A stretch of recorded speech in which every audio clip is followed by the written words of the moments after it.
আসসালামু আলাইকুম। আমাদের বাংলাদেশের একটি গুরুত্বপূর্ণ বিষয় নিয়ে একটু আলোকপাত করব। বিষয়টি আপনাদের সকলেরই জানা, তবুও আমি একটু মনে করিয়ে দেয়া, আর কিছু নয়।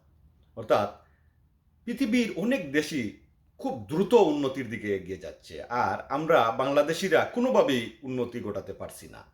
এর কারণ সম্পর্কে আমি যে বিষয়টি অনুধাবন করলাম, অর্থাৎ আমাদের বাংলাদেশিদের উন্নতির ক্ষেত্রে একটা বড় অন্তরায় হলো হিংসা।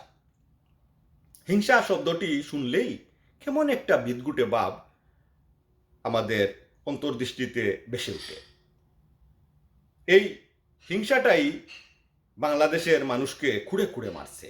আমিও বাংলাদেশি, আমারও এই রোগটা আছে। এটা একটা মানসিক রোগ, বলা যায় এটা অভ্যাসগত।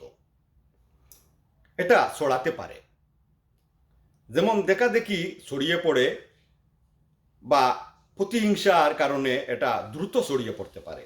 একজন আমাকে হিংসা করে, পাল্টা আমিও তাকে হিংসা করি। হিংসা ছড়িয়ে পড়ার মাধ্যম এভাবেই। আবার একজনের একটা সফলতা বা তার উন্নতি আমাকে হিংসুটে করে ফেলতে পারে। যেমন ও পারছে, আমি পারছি না, ওর আছে, আমার হচ্ছে না। এমন চিন্তা থেকে হিংসার জন্ম হতে পারে, তবে সকলের বেলা এমনটা ঘটে না। অনেকেই হিংসা রোগের ঊর্ধ্বে উঠে যায়। তারা মন নিয়ন্ত্রণ করতে পারে, বা উদার মনের মানুষ হিংসুটে নয়, বরং তারা পরোপকারী। তবে সমাজে এমন মানুষের সংখ্যা খুবই কম। আমাদের বাংলাদেশে প্রতিবেশীর সাথে হিংসা, রাজনৈতিক হিংসা, এমনকি ধর্মীয় মতবাদ নিয়েও একদল আরেক দলের প্রতি হিংসুটে হয়ে উঠে, যাহা বাংলাদেশের সমাজ ব্যবস্থাকে বিভক্তির দিকে টেনে নিয়ে গেছে, যার পরিণতি ক্রমশ ভয়ঙ্কর হয়ে উঠছে। এমনভাবে ভয়ঙ্কর হচ্ছে যে রাজনৈতিক প্রতিহিংসায় একজন আরেকজনকে খুন করে ফেলছে।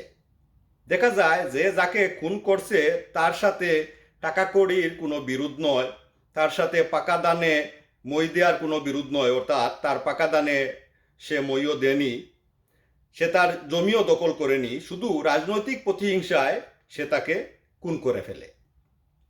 এমন বর্বর ঘটনা হিংসা থেকে জন্ম নেয়।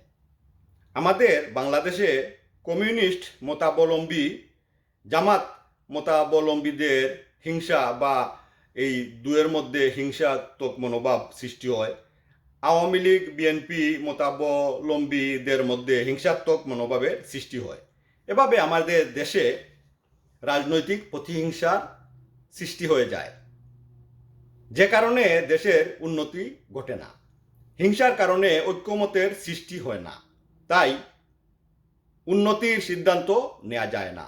আবার অনেক ক্ষেত্রে কোনো বস্তুগত বা সামগ্রিক উন্নতি ঘটলে সেটাও নিয়ে শুরু হয়ে যায় রাজনৈতিক প্রতিহিংসা বা বাঙ্গাগোড়ার খেলা।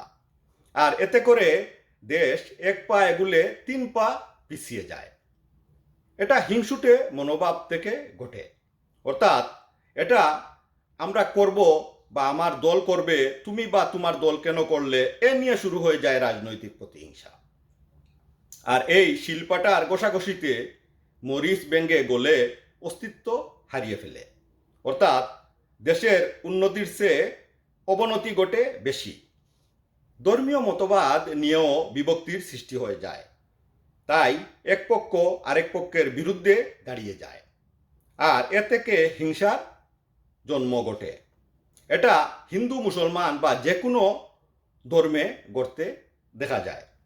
হিংসুটে মনোভাব দলীয় বা ব্যক্তি পর্যায় থেকে যতক্ষণ কমানো না গেছে, ততক্ষণ দেশের উন্নতি আশা করা যায় না। ব্যক্তি হিংসা যেমন, ও ভালো গাড়ি চড়ে, ওর বাড়িটি সুন্দর, আমারটা সুন্দর নয়, এর থেকে ব্যক্তি হিংসার জন্ম হতে পারে। আর এক্ষেত্রে একে অপরের ক্ষতি করার চিন্তা চলে আসে। এতে উভয়জনই ক্ষতির শিকার হন। ও ভালো চাকরি করে, আমি পারছি না, এতেও শুরু হয় হিংসা। আর এর প্রভাব পড়ে সমাজে। সমাজ ব্যবস্থা অস্থির হয়ে ওঠে, শান্তি নামক বস্তু সমাজ থেকে হারিয়ে যায়। তাই যতক্ষণ হিংসার উপরে ওঠা না গেছে, ততক্ষণ বাংলাদেশের উন্নতি হবে না। এক গড়ে 5 ভাই থাকলে যেমন 5 জনের যদি 5 মতামত হয়, ঠিক তেমনি আমাদের বাংলাদেশেও একই অবস্থা। অর্থাৎ এক গড়ে 5 ভাই 5 মত হলে যেমন ওই পরিবারের উন্নতি হয় না, আমাদের বাংলাদেশেও একই অবস্থা।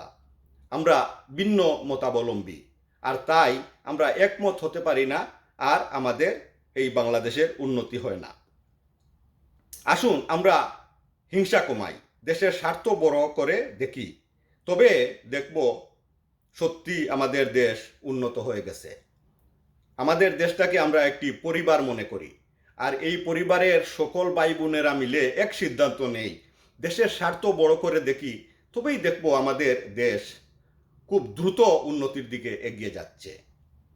আজ এই বিষয়টি নিয়ে আলোকপাত করলাম। আমি আরেকদিন এই হিংসা কমানোর বিষয়ে কিছু কথা বলবো, যা থেকে যদি আপনার উপকার আসে, হয়তো আমি খুশি হব বা আনন্দিত হব। ধন্যবাদ, ভালো থাকুন।